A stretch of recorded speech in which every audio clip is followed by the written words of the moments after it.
de pedos. Me lo envían desde ahí. Y deje de llorar en este instante, por favor. Lo lamento, yo no quiero saber sus penas ni oír qué problemas atormentan. Ni tampoco me importa.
Buenas noches. A nombre de la Universidad Regional Autónoma de los Andes, UNIANDES, reciban la más cordial bienvenida a este evento académico organizado por la Dirección Nacional de Posgrado. El ingeniero Gustavo Álvarez Gómez, PhD, rector, la doctora Corona Gómez Armijos, PhD, vicerrectora general, y quien les habla, la doctora Gladys Proaño Reyes, PhD, directora nacional de posgrados. Les damos la bienvenida a este acto académico que estamos organizando con el fin de hacer conocer además las maestrías de salud que estamos desarrollando en la actualidad. Contamos con la maestría en enfermería quirúrgica, la enfermería con mención en cuidados críticos, la enfermería con mención en oncológica, salud ocupacional y en epidemiología. La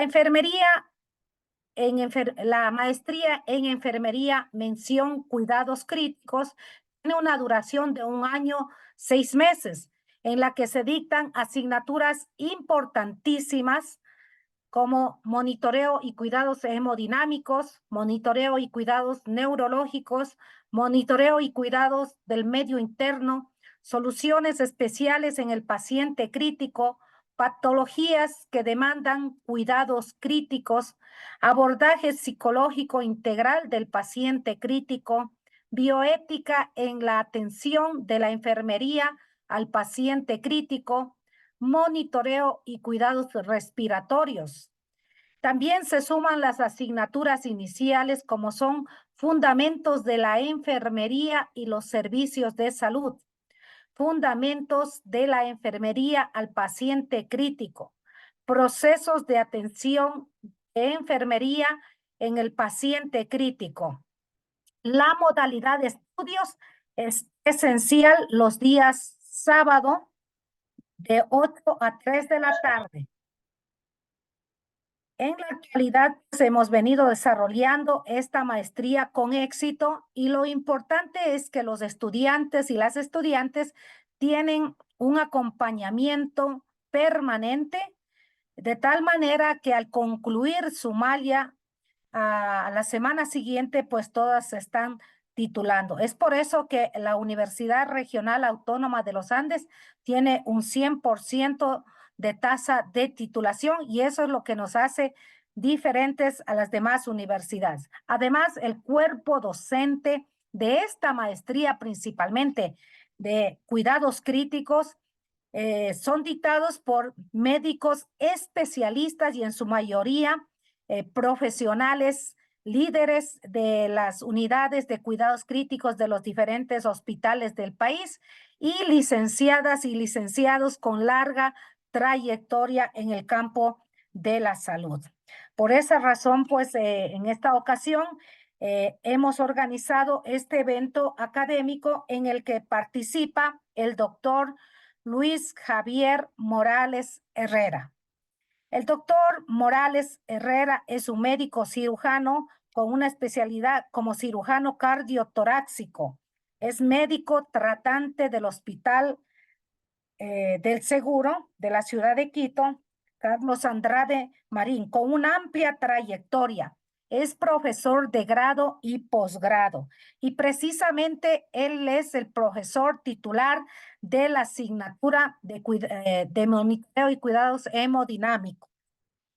El doctor Morales, pues, tiene una larga trayectoria como editor investigador, asesor médico, director médico científico, médico tratante de servicio, médico tratante de cirugía cardiotorácica en varios hospitales como el Hospital Carlos Andrade Marín, el Hospital de la Policía Nacional, Hospital del IES en la ciudad de Guayaquil. La experiencia del doctor Javier Morales, pues sin duda contribuye a la formación de las y los licenciados que se están formando en la maestría en cuidados críticos, la enfermería, digamos, la maestría en enfermería, mención cuidados críticos en la Universidad Regional Autónoma de los Andes.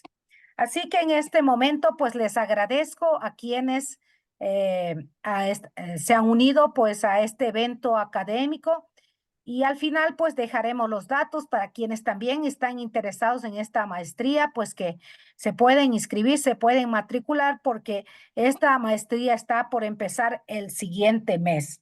Agradeciéndoles a todos por su presencia, le doy la bienvenida y la palabra al doctor Javier Morales. Muchísimas gracias, doctora. Buenas noches. Para mí es un gusto dirigirme a todos ustedes para comentarles sobre lo que significa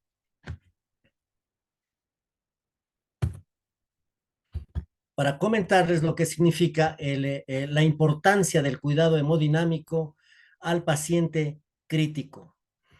Antes, una invitación absolutamente a todos y a todas, las licenciadas, los licenciados. La invitación es a romper los estereotipos, por favor. Estereotipos de género que existen lamentablemente en nuestro medio, estereotipos sexistas, estereotipos sexuales, de complejidad también, que tienen que ver con esos lamentables herencias que hay de antaño en donde lo complicado y lo complejo es solamente del médico, lo cual no es así. Los estereotipos de autonomía, es decir, para nada en ningún país del mundo desarrollado los y las enfermeras están por detrás del médico. El personal de enfermería es complementario, así como los médicos somos complementarios de los y las enfermeras. De ninguna manera podemos decir nosotros que dependen de una profesión, para nada, ¿no? Y por supuesto, estereotipos de liderazgo, ¿no? El liderazgo, el enfermero, la enfermera de cuidados intensivos es automáticamente un líder y un líder sobre el cual depende la vida de un paciente. ¿Cuáles son entonces las competencias del personal de enfermería, de terapia intensiva, de urgencias y de emergencias? Primero, tienen que estar absolutamente actualizados con la tecnología. Tienen que saber manejar los aparatos. Tienen que valorar e identificar los problemas reales y los problemas potenciales. Tienen que tener la capacidad inmediata de respuesta. Tienen que tener un amplio conocimiento médico-científico. Y eso es lo más maravilloso, ¿no? Qué hermoso es trabajar con enfermeras, enfermeros, con los cuales a uno le enseñan. Es decir, que están absolutamente bien preparados, porque el conocimiento médico-científico no es privativo de la carrera de medicina. Pero aquí viene una profunda diferencia: el humanismo, el trato humanizado, el amor. Aunque pueda parecer ridículo, ese es uno de los factores de la competencia más importantes que tiene el personal de enfermería. Y finalmente tienen que tener comunicación terapéutica, saber conversar con el paciente en esos momentos difíciles. En esos momentos difíciles. Miren este video de un paciente mío hace más o menos unos 15 días. Ustedes ven allí las bombas como están, el respirador cómo está. Miren ustedes el monitor, tenemos electrocardiograma, presión arterial, frecuencia cardíaca, saturación de oxígeno. Si alcanzan a ver, está con fentanil, noradrenalina, midazolam. Ahí está la respiración, ahí están la cantidad de respiraciones, la temperatura, ¿sí? Pues un paciente que estaba bastante grave, bastante grave. Y miren ustedes una fotografía que me la he tomado ayer con él, ¿sí? En donde el paciente está sonreído, está muy bien. Esa es la mayor felicidad que pueden tener ustedes, compañeros, ¿sí? Porque ustedes están en el filo mismo de la vida del paciente. Y cualquier pequeño detalle marca la diferencia. Y tenemos la gran oportunidad de que este paciente, hubo muchas enfermeras, enfermeros, médicos que trabajaron con él. Nos sacó el aire, hemos trabajado duro, pero gracias a ese trabajo, nosotros nos hemos ido cada noche a la casa tranquilos, felices, contentos. Esa es la razón más importante. Por eso amamos nuestras profesiones. Y este paciente que está ahí sonreído, seguro va a llegar a Navidad y va a abrazar a sus hijos. Él me hablaba de sus nietos. Él me hablaba que lo que más extraña es cuando su nieto viene y se le sube y lo abraza. Esas son las cosas que hacen la carrera de los profesionales de la salud fantásticas, y esas son las cosas que marcan la diferencia. Permítanme decirles algo más, permítanme decirles algo más, y no es extremo idealista cuando yo les digo que el hecho de tener, de cuidar este tipo de pacientes, pacientes que están en el borde de la muerte, esta carrera es finalmente una vida, una razón para vivir. Es algo que a nosotros nos deja absolutamente felices. He conversado con enfermeras cuando salen cansadas de la guardia y le digo, licenciada, ¿de aquí qué se va a hacer? Voy a descansar, voy a marcar a mi guagua. Y le digo, pero la veo cansada, pero está contenta. ¿Cómo no va a estar contenta si nuestro paciente está mucho mejor? Vean ustedes, es decir, esa es una razón de vivir, es una razón de vida, ¿no? Y eso es lo más maravilloso de nuestra profesión. ¿Qué significa? Nosotros en este posgrado le enseñamos al paciente a saber, le enseñamos a ustedes a saber qué es un paciente crítico, ¿no? Es un enfermo que sufre inestabilidad orgánica, estructural o funcional y que está en situación de riesgo vital, pero absolutamente real o potencial. O también sufre el fracaso de uno o más órganos vitales. Es una condición patológica que afecta a uno o más sistemas, que pone en riesgo actual o potencial la vida y que presenta condiciones de reversibilidad que hacen necesaria la aplicación de técnicas de monitorización, vigilancia, manejo y soporte vital avanzado. Eso es lo más increíble. Increíble porque de ustedes, de nosotros, de nuestro trabajo, de nuestros conocimientos, depende que en el profundo hoyo que ha caído la vida de este paciente podamos levantarlo, sacarlo adelante y que siga su vida.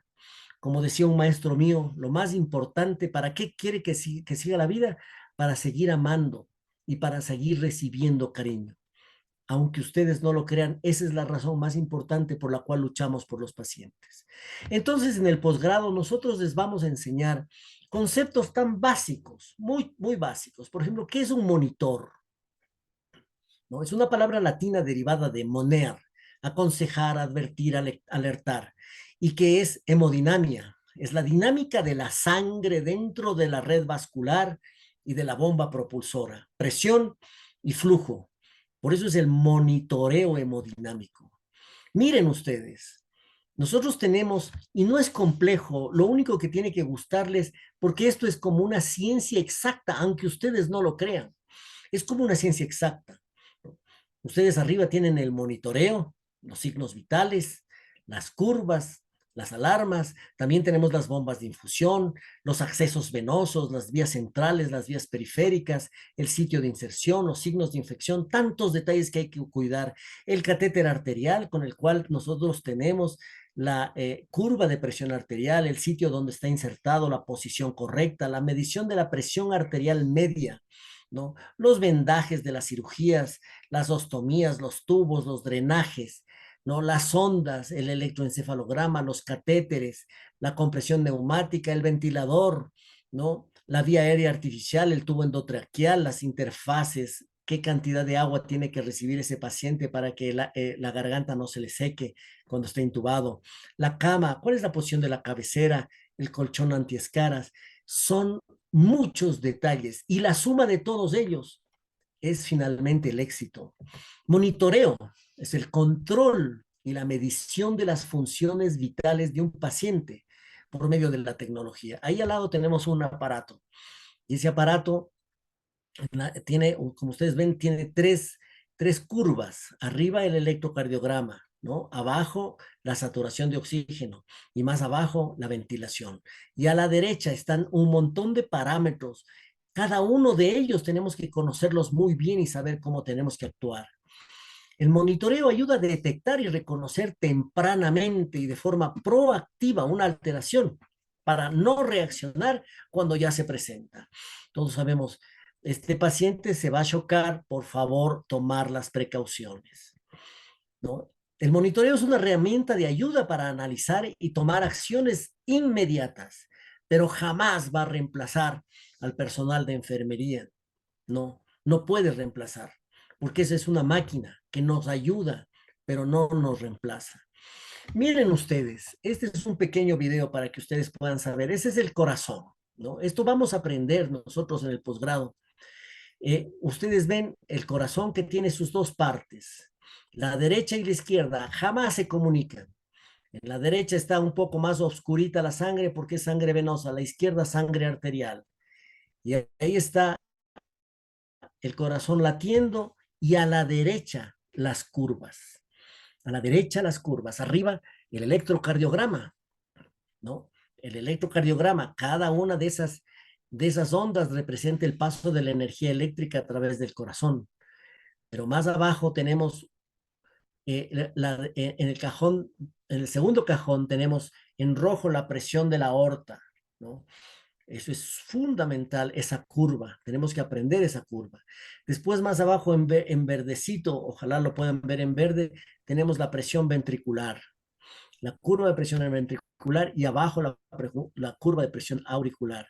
Abajo, en amarillo, el volumen ventricular y abajo inclusive el sonido del corazón. Todas estas cosas tenemos nosotros que estudiar.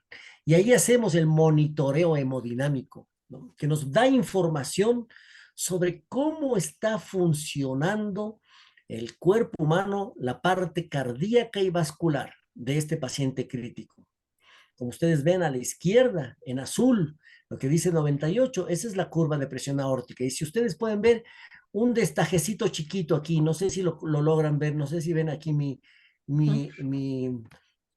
flecha. Ahí, en esta flecha, está indicado justo el momento en que se cierra la válvula aórtica. ¿Ah? Abajo tenemos la curva, en cambio, la curva de la presión. Más abajo, la presión pulmonar. Más abajo, la respiración. Esto es pieza fundamental para el diagnóstico y la terapéutica del paciente con hipoperfusión tisular. Claro, cuando no funciona el aparato cardiovascular, no le llega oxígeno a las diferentes células del cuerpo, no les llega oxígeno a las diferentes. Y ese es el problema final, nosotros tenemos que resolver ese problema, ¿no? Ustedes pueden ver aquí, este es un monitor. A la derecha tenemos la frecuencia cardíaca, más abajo la saturación de oxígeno, ¿no? Y más abajo la capnografía, la cantidad de CO2. Y tenemos que estar acostumbrados a mirar eso, a mirar en qué momento está variando esta curva y cuando ya es una señal de peligro.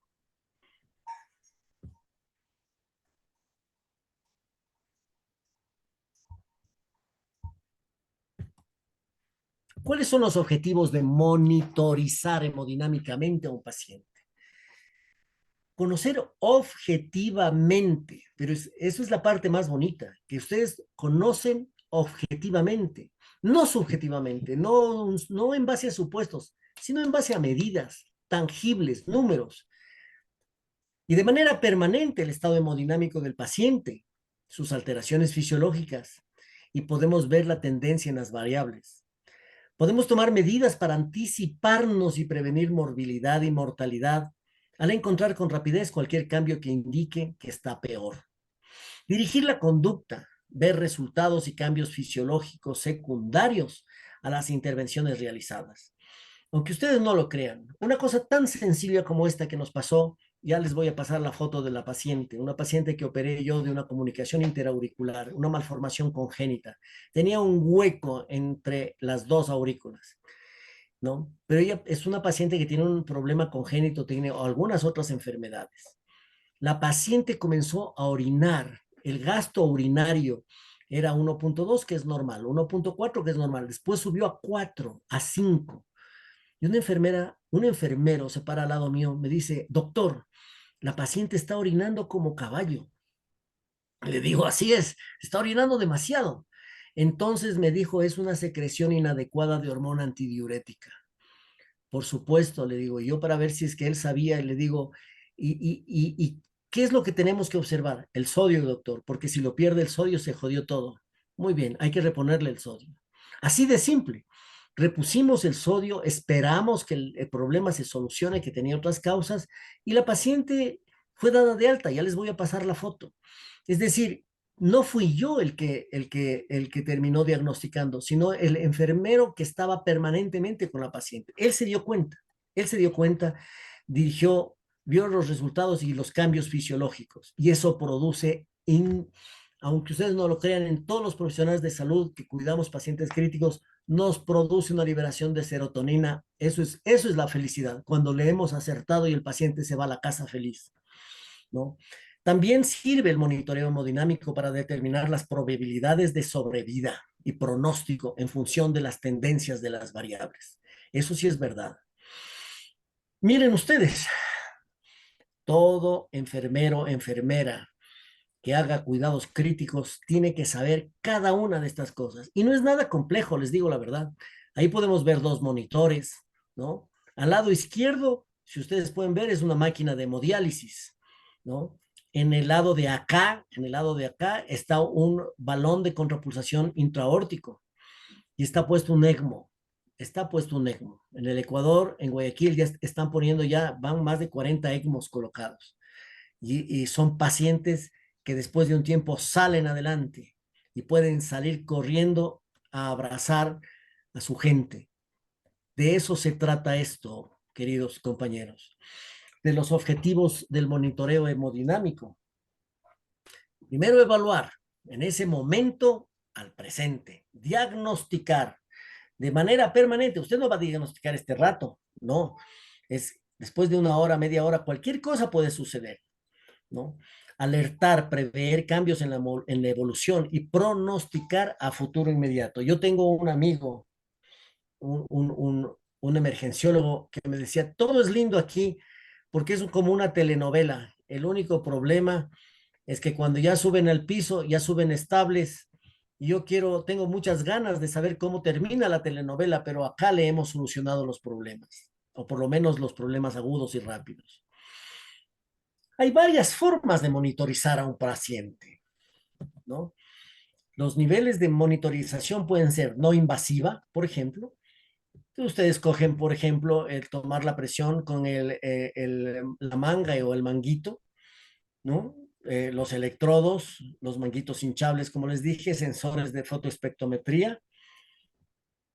La segunda es la mínimamente invasiva. Por ejemplo, ya tienen que poner una arteria periférica. Y la invasiva, la que se hace en UCI, cuando los parámetros requeridos para la valoración del estado del paciente ya tienen que cortar tejido y meterse adentro del cuerpo, y ahí obtienen información para mantener al paciente crítico vigilado y estable, ¿no? Por ejemplo, sensores adentro del tronco, y siempre, por supuesto, que la monitorización invasiva tiene riesgo de aumento de la morbimortalidad. Entonces, en resumen, el nivel básico, no invasiva. Por ejemplo, la presión arterial no invasiva, cuando ustedes aprendieron con la perita insuflando. El electrocardiograma, ni le topan, no le perforan la piel. El oxímetro de pulso, eso es un nivel básico. La medición de la diuresis espontánea, sin meter sonda, por turnos, ¿no? Tanto a orinado le miden. O la capnografía. Esas cuestiones son no invasivos. Pero en el intermedio tenemos ya la mínimamente invasiva, en donde hay que poner la presión arterial, tienen que poner una cánula en la arteria, la presión venosa central, la saturación venosa central, en donde necesitan poner una vía que llegue directamente al corazón, a la aurícula derecha. El hecho de poner una sonda vesical y le midan la diuresis horaria ya es un nivel intermedio. Y finalmente, que ustedes analicen el pH y el lactato, sacando sangre. Eso es monitorización ya intermedia. Y esta es la más compleja, ¿no? Esto es el nivel avanzado. Por ejemplo, la valoración de la presión de arteria pulmonar, ¿no? La valoración de enclavamiento, valoración de gasto cardíaco, ¿no? Variables hemodinámicas relacionadas con el gasto cardíaco, con el transporte de oxígeno. Si ustedes ven en el gráfico de la derecha, ingresa un catéter por la vena subclavia, va por la vena cava superior, llega al corazón por la aurícula derecha, pasa al ventrículo derecho, después sale por las arterias pulmonares, se mete al pulmón y ahí cuando ya no alcanza a pasar, ahí se implanta, y se infla este globito que está aquí y ahí mide la presión. Esa es un nivel avanzado de monitorización. Y este es el ejemplo, se llama el catéter de Swan-Ganz. Miren ustedes el ejemplo que acabo de poner. Entra en el atrio derecho y tienen esta curva. De la aurícula derecha al ventrículo derecho tienen esta curva. De ahí entran a la pulmonar, tienen esta curva. Y aquí cuando enclavan en la pulmonar, inflan el baloncito y ahí pueden encontrar, ahí podemos ver nosotros la presión capilar pulmonar, que es formidable verla. Porque la presión capilar pulmonar es la manera más fiable de saber cuál es la presión en la aurícula izquierda. No se puede saber la presión en la aurícula izquierda. No se puede meter un catéter por la aorta de retro y hacer lo mismo que se hace aquí, ¿no? Y cuando ustedes manejan presión capilar pulmonar, es la mejor variable para saber cuánto líquido necesita ese paciente. Ese es un ejemplo de monitorización invasiva. Entonces, si nosotros les proponemos, si yo les propongo un posgrado en monitorización del paciente crítico, no tengo ninguna duda que es una maravillosa maestría, es un maravilloso posgrado sustentado en la ciencia, ¿no?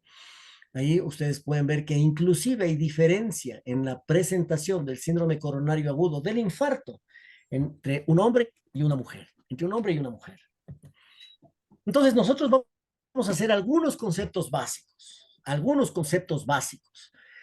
fundamentalmente, por supuesto, sobre fisiología cardíaca, porque estamos hablando, nosotros vamos a hablar de monitorización hemodinámica, ¿no? Ese es un corazón, como ustedes se pueden dar cuenta.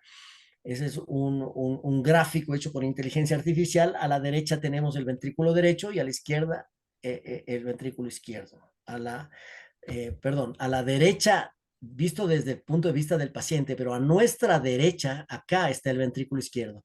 Paredes más gruesas, paredes más delgadas, ventrículo izquierdo, ¿no? Entonces, ahí aprendemos el ciclo cardíaco, eso lo vamos a aprender, ¿no? ¿Qué es el ciclo cardíaco? ¿Por dónde entra la sangre al corazón? ¿Para qué sirven las válvulas? Ahí vemos la válvula tricúspide, ahí en cambio vemos la válvula mitral, ¿no? ¿Y cómo se mueven las válvulas? El ciclo cardíaco, que está formado por un periodo de relajación, diástole, seguido por uno de contracción, sístole. ¿Cuánto dura el ciclo cardíaco? Depende directamente de la frecuencia cardíaca, ¿no? Si alguien está latiendo el corazón a 100 por minuto, es una velocidad, y otro es que está durmiendo a 60, es otra cosa. A mayor frecuencia cardíaca, menor duración del ciclo cardíaco, ¿sí? Menor duración. Pero todas estas cosas nosotros vamos a aprender. La contracción cardíaca también tenemos que aprender. Son las contracciones con ritmo, que transmite potenciales de acción por todo el músculo cardíaco y determina su latido con ritmo. 3 tipos principales de músculo cardíaco tiene el corazón: el músculo auricular, el músculo ventricular y las fibras de conducción. De esa bomba que está allí depende la vida de nuestro paciente, de la bomba, el corazón como bomba. Es tan interesante que miren ustedes aquí, la vemos, la arteria descendente anterior, ¿no? Aquí, arteria coronaria derecha, es facilito. Y esta está justo montada encima del tabique. Aquí tendríamos el ventrículo derecho y acá el ventrículo izquierdo. También vamos a aprender conceptos tan básicos como la precarga y la poscarga, ¿no? Tendremos que aprender, y en base a eso podemos entender muchas cosas en la hemodinamia del paciente. La precarga, ¿Cuánto se ha estirado el ventrículo al final de la diástole y por tanto cuánta sangre ha llegado a los ventrículos? Es el grado de estiramiento máximo o tensión del músculo antes de contraerse. Es el volumen de sangre que va a expulsar el corazón en el siguiente latido, ¿sí? Se llama volumen diastólico final y es justo antes de contraerse. Y esto tiene relación intensa con el retorno venoso. ¿Cuánta sangre le regresa al corazón? A mayor precarga o retorno venoso, mayor volumen de eyección. Ahora, solamente pongo un ejemplo. Si el paciente está vasodilatado, si ustedes están en un sauna, están rojos todo el cuerpo, poca cantidad de sangre regresa al corazón. Por eso es que las personas que tienen mal estado físico, adultos mayores, cardiópatas, salen de la piscina de agua caliente y se desmayan. ¿Por qué? Porque toda la sangre está en la periferia. Es fácil darse cuenta que falló la precarga. ¿Cuál es la poscarga? ¿Sí? Son las presiones que la contracción ventricular debe superar para abrir la válvula y expulsar la sangre. Es la tensión contra la cual se contrae el ventrículo, la resistencia que debe vencer el ventrículo para descargarse. ¿Sí? Es la resistencia de la circulación en lugar de su presión. Hay una relación fisiológica de la presión arterial, también depende, entre otras variables, del diámetro y del grosor de la pared ventricular y de la resistencia vascular periférica. Yo siempre pongo un ejemplo que ya les voy a decir después de un ratito. Pero miren ustedes, precarga es el volumen de sangre que desciende al ventrículo al final de la sangre, de la diástole, perdón. ¿Cuándo tenemos alteración de la precarga? Cuando el paciente tiene mucha sangre, ¿no? Ahí está aumentada. Pero ¿cuándo tiene mucha sangre? Cuando toma muchos líquidos. Pacientes hipertensos y que pasan comiendo sal y por ende tienen que tomar más líquidos, ¿no? O cuando tiene insuficiencia cardíaca, ¿no? Y la poscarga, en cambio, la resistencia para que el ventrículo izquierdo deben ser para circular la sangre cuando hay vasoconstricción, cuando hay hipertensión arterial. Entonces, ustedes pueden ver acá en este gráfico de la izquierda, dice preload, afterload, cuánta sangre le llega al corazón y cuánta sangre manda. Así de simple. Y conociendo este principio tan básico, no les miento. En un paciente que tenga una disminución de la precarga, una sola inyección en donde le aumenta la vasoconstricción, aumenta la presión arterial porque aumenta el volumen latido minuto del paciente. Y este me parece un gráfico maravilloso, ¿no? En donde dice, ¿cuál es el retorno venoso?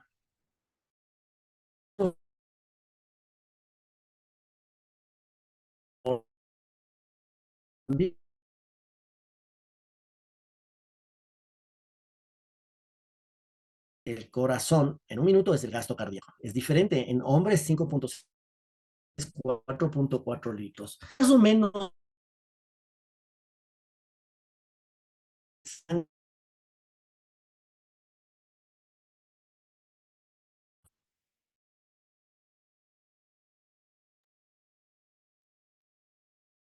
Esperemos un momentito que le retorne la señal al doctor Javier Morales. Un minutito. Sí, parece que tuvo alguna dificultad con la señal, pero ya se vuelve a conectar. Un minutito, por favor.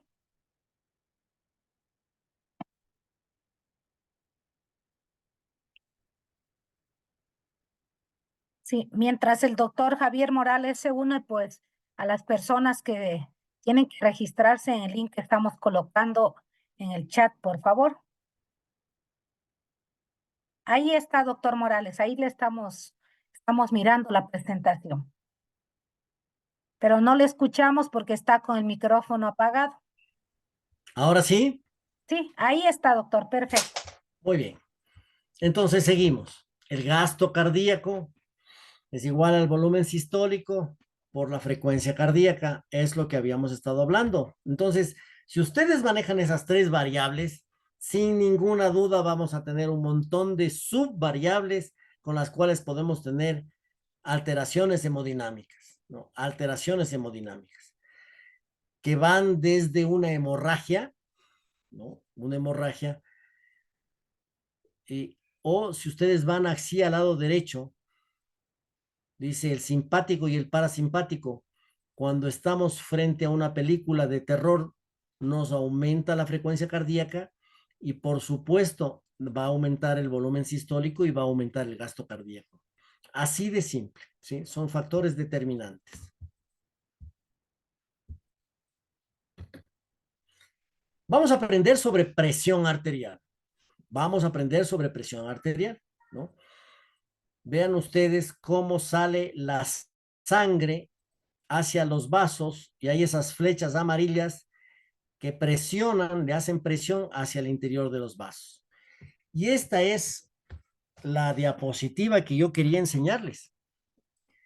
La presión arterial es la fuerza de la sangre sobre las paredes de las arterias, sin duda. La presión arterial es más alta cuando el corazón bombea más sangre y cuando el diámetro de una arteria es muy reducido. ¿Y cuáles son los factores determinantes de la presión arterial? La primera, el volumen de sangre, ahí está en rojo. La segunda, la fuerza de contracción del corazón. Y la tercera, la resistencia vascular periférica. Lo voy a poner en un ejemplo maravilloso. Creo que todos hemos jugado carnaval con globos de carnaval. Creo que todos lo hemos hecho. Si ustedes ponen el globo en la llave de agua y abren, el agua representa el volumen, o sea, la sangre. La fuerza con la cual meten el chorro puede ser representado por la llave, en donde a mayor fuerza, mayor velocidad. Y el globo, el elástico, la presión que ejerce contraria es la resistencia vascular periférica. La suma de todos es la presión, pero nosotros sabemos perfectamente que si le metemos más agua a nuestro globo, va a hacerse más duro. Y si le seguimos metiendo más agua, va a haber un momento en que explota, ¿no? En el caso del ejemplo que les estoy dando, a mayor volumen, o sea, a mayor volumen de sangre, mayor volemia, mayor presión, obviamente, ¿no? A mayor fuerza de contracción, mayor presión. Y la resistencia vascular periférica, que sería el ejemplo del globo tratando de aplastar esto, de volver a su estado natural, este elástico, es la resistencia propia de los vasos sanguíneos. La unión de todas estas es la presión. Es por eso que el tratamiento de la hipertensión arterial se fundamenta en estos tres. Con volemia, con los diuréticos. Hay que darle diuréticos al paciente hipertenso para que baje la presión. La fuerza de contracción del corazón, con betabloqueantes, atenolol, propanolol, bisoprolol, carvedilol, para disminuir la fuerza de contracción del corazón. Y la resistencia vascular periférica, con vasodilatadores. ¿Para qué? Para que dejen de estar apretando la columna de sangre, como por ejemplo el amlodipino, el nimodipino. Y ahí tenemos, por ejemplo, otros medicamentos como el losartán o como el enalapril, que son la suma de acciones sobre la resistencia vascular periférica y tienen un poquito de efecto diurético. Entonces, se pueden imaginar, si nosotros aprendemos estos tres parámetros, con eso tenemos dominado cómo manejamos la presión arterial en un paciente. Y aquí está el ejemplo. Volemia, volumen total de sangre. A mayor volumen, mayor presión. Resistencia vascular periférica, la tendencia de los vasos capilares a colapsarse. A mayor vasoconstricción, mayor presión. Fuerza de contracción del corazón. El corazón es el motor. A mayor fuerza de contracción, mayor presión. Así de simple. Entonces, ustedes tienen sistólica y diastólica. Sistólica, que es el reflejo de cuando el corazón se contrae. Y diastólica, cuando descansa y se llena el ventrículo de sangre para listos al siguiente latido. Entonces son dos valores, la sistólica y la diastólica. Y en base a una fórmula sacamos la presión arterial media. También vamos a aprender sobre lo que significa la circulación mayor y la circulación menor, que es sumamente interesante, sumamente interesante. Este de aquí en la mitad es el corazón. En azul tenemos la sangre venosa. ¿Cuál impulsa la sangre venosa? El ventrículo derecho. Y solamente le alcanza a impulsar hacia acá, hacia los pulmones, a que la sangre se cargue de oxígeno. Y al regreso, regresan de los pulmones por la arteria hacia la aurícula izquierda, ventrículo izquierdo, y por la aorta se va a toda la circulación general ya con sangre cargada de oxígeno. Entonces, no es lo mismo que ustedes tengan un sangrado venoso que un sangrado arterial. Si ustedes hace un ratito yo les dije que el ventrículo izquierdo tiene paredes más gruesas porque tiene que manejar presiones y tiene que mandar sangre a todo el cuerpo. En cambio, el ventrículo izquierdo derecho, tiene paredes más delgadas porque solamente necesita mandar a los vecinos pulmones la sangre. Nosotros tenemos que entender esta circulación mayor y menor para poder darnos cuenta de la hemodinamia del paciente. También vamos a aprender de la conducción eléctrica del corazón, ¿no? Ahí podemos ver arriba donde empieza el nódulo sinusal, que es el marcapaso natural del corazón.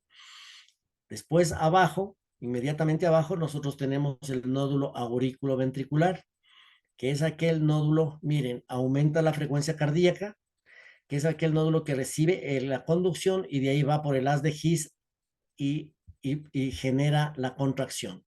Repito el video, sale de acá, nódulo sinusal, nódulo auriculoventricular, haz de His y de ahí se reparte por todo el corazón.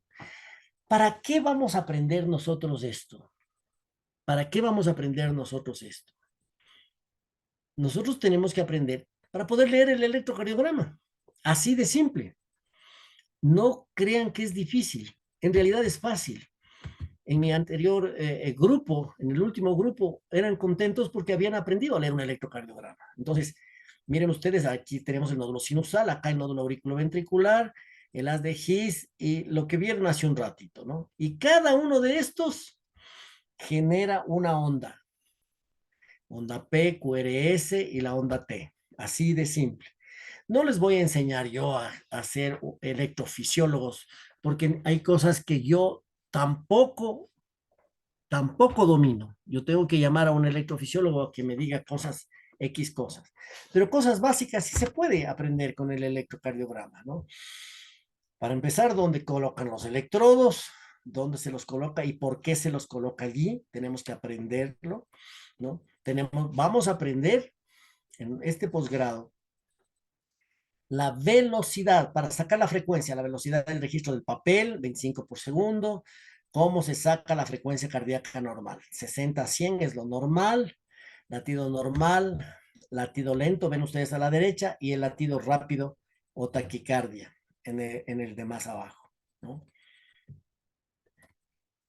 Si yo les enseño a ustedes o a la mayoría de ustedes este electrocardiograma, ustedes van a decir, no entiendo nada, me parece en chino, pero estoy seguro que al terminar su posgrado, ustedes van a poder claramente definir esto es un infarto.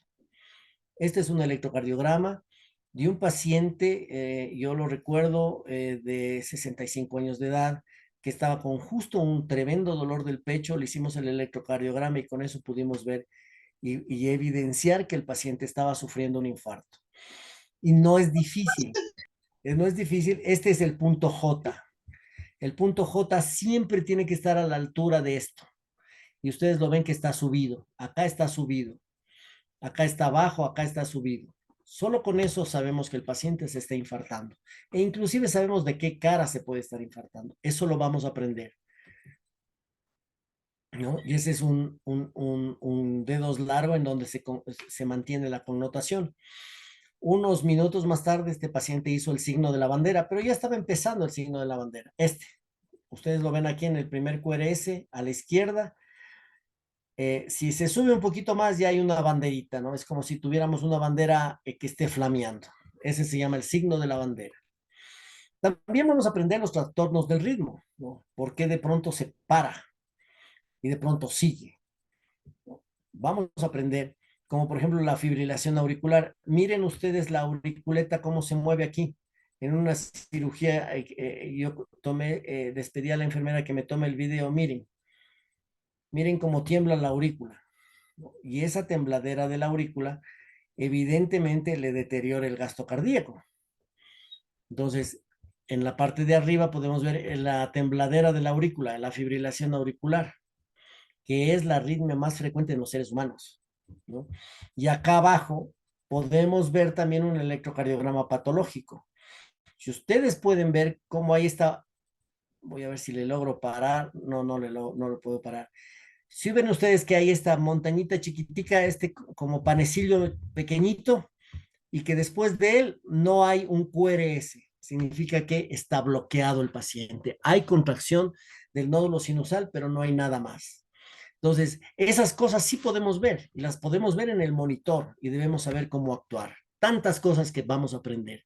Y esta es la paciente de la cual yo les estaba comentando. Es una paciente que le operé yo de una comunicación interauricular muy recientemente, que les comenté que comenzó a orinar bastantísimo, y ella fue prácticamente diagnosticado por el enfermero, que fue el que nos llamó y nos dijo: esto está sucediendo, y pudimos resolver rápidamente, ¿no? O por lo menos prevenir. Cuando una persona orina demasiado como ella, estaba perdiendo sodio.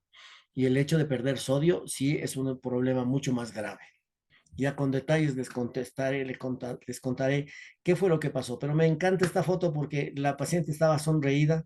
Me dijo: tómeme, doctor, una foto que quiero que me la pase porque me siento muy bien. Y ahorita ella está ya con su hijita. Está con su hijita. Ella hace pasteles. Ella me dijo que hace pasteles y que ahora va a empezar a hacer pasteles diferentes y va a tratar de vender para salir adelante. Esa es la parte más importante. Para eso uno trabaja, para esas cosas uno trabaja. Nada más, compañeras, compañeros, se les agradece muchísimo. Yo estoy a las órdenes, absolutamente a las órdenes. Muchísimas gracias. La intervención del doctor Luis Javier Morales Herrera, quien es médico cirujano y cirujano cardiotorácico del Hospital Carlos Andrade Marín, profesor de la maestría en enfermería, mención enfermería en cuidados críticos, que se dicta únicamente en la actualidad en la Universidad Regional Autónoma de los Andes, UNIANDES. Las clases son los días sábado de 8 de la mañana a 3 de la tarde. Esta maestría dura 1 año, 6 meses, y prácticamente todas las asignaturas son de especialidad, así como esta que dicta el doctor Javier Morales, que es la asignatura Monitoreo y Cuidados Hemodinámicos, que aparte, digamos, de ser teórica, es práctica. Ustedes han escuchado al doctor Morales cómo en forma didáctica pues nos ha dado solo un abreboca, ¿no? Así que a quienes estén interesados en esta maestría, pues la información pueden comunicarse pues a los datos, al número de teléfono que se está indicando ahí de nuestra asesora de posgrados. Y como les decía, ustedes van a tener una experiencia importante durante esta formación, porque las asignaturas, por ejemplo, de monitoreo y cuidados del medio interno, monitoreo y cuidados neurológicos, están dictadas por profesionales con altísima experiencia teórica y práctica. Y les hemos mostrado y les hemos dado un ejemplo del doctor Javier Morales, que es un cirujano que está activamente trabajando en esta área. Doctor Javier Morales, pues le agradezco sobremanera esta brillante explicación, ¿no? Seguramente, pues quienes le escucharon ahora, pues van a ir encantados de su clase, y si alguno o muchos de los que están aquí se animan a seguir esta maestría, sin duda van a tener una formación integral. A nombre del ingeniero Gustavo Álvarez Gómez, rector de la universidad, y del mío propio, la doctora Gladys Proaño, en calidad de directora nacional de posgrado, les agradecemos su presencia a este evento académico. Aquí me están preguntando, pues antes de cerrar, que cuando brindan información sobre la maestría oncológica, por favor, las maestrías en mención en oncología, puede usted dirigirse y escribir al número que está en este momento en pantalla. Puede enviar sus datitos también en el link de registro, que con mucho gusto les van a enviar la información.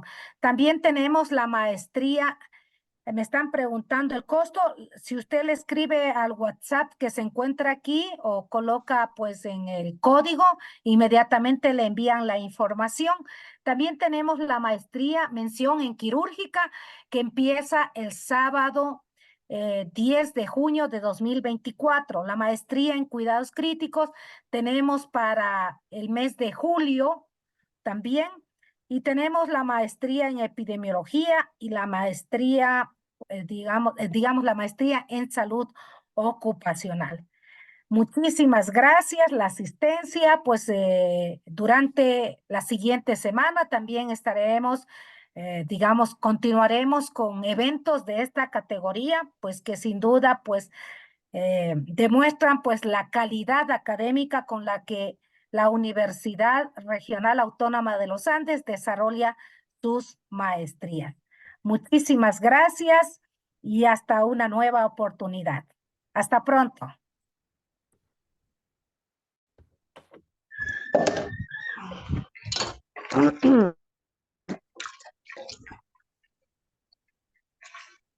Ah, bueno.